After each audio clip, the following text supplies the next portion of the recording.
Long ago, a woodcutter lived on the edge of a large forest with his 2 children and his wife, who was the children's stepmother. The woodcutter's son was called Hansel and his daughter Gretel. Although the woodcutter worked hard, he was very poor. One year, there was a terrible famine in the land. The woodcutter did not have enough food for his family. The woodcutter's wife complained that the whole family would soon die of hunger. So one night she told her husband that he must take the children deep into the woods and leave them there. Hansel heard them talking and told Gretel about their stepmother's idea. The children were both very frightened. Then Hansel made a plan.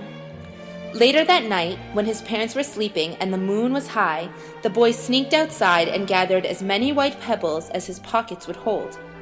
The next morning, the stepmother told Hansel and Gretel that they were all going to gather firewood.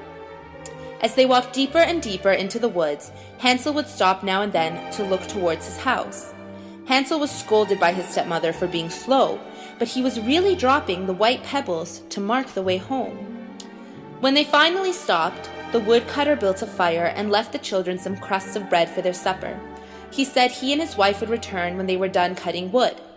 Hansel and Gretel knew they would not be back. They slept for a while by the fire, waiting for nightfall.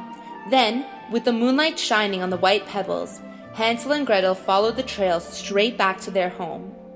"You bad children!" cried the stepmother when she saw Hansel and Gretel. "Why did you sleep so long?" But she was secretly angry that they had returned. The next day, the woman made her husband lead Hansel and Gretel back into the woods. This time, the woodcutter led Hansel and Gretel deeper into the forest.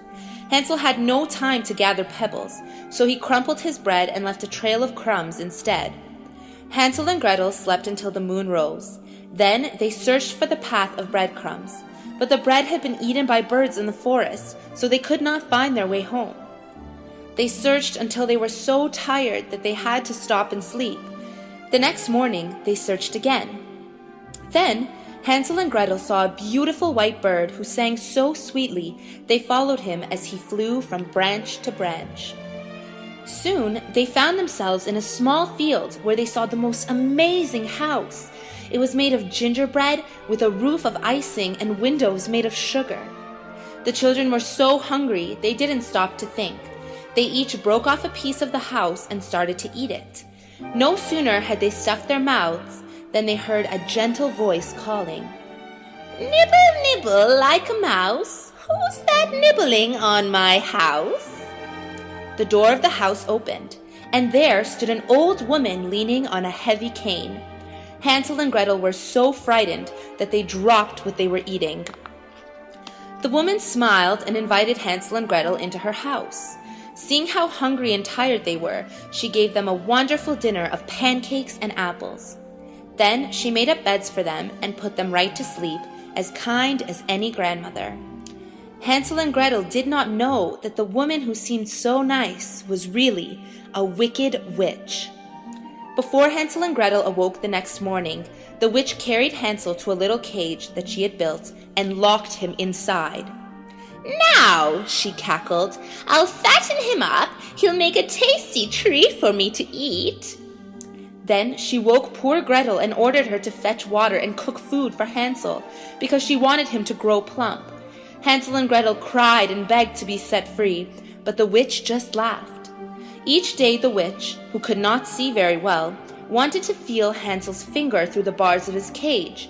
She wanted to know whether he was getting plump enough to eat, but he cleverly gave her only an old bone to feel. She thought he was still much too thin for her to eat. 4 weeks went by, and Hansel didn't seem to grow any fatter. Gretel could see that the witch was becoming very impatient. One morning, the witch ordered Gretel to make a fire. After a while, she told Gretel to climb up into the oven to see if the fire was ready. But Gretel said, "How can I get into the oven to see?"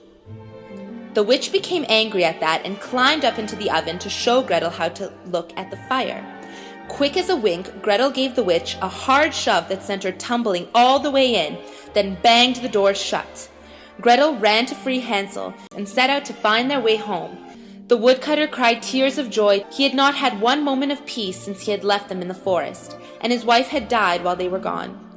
Hansel and Gretel and their father lived happily for the rest of their days,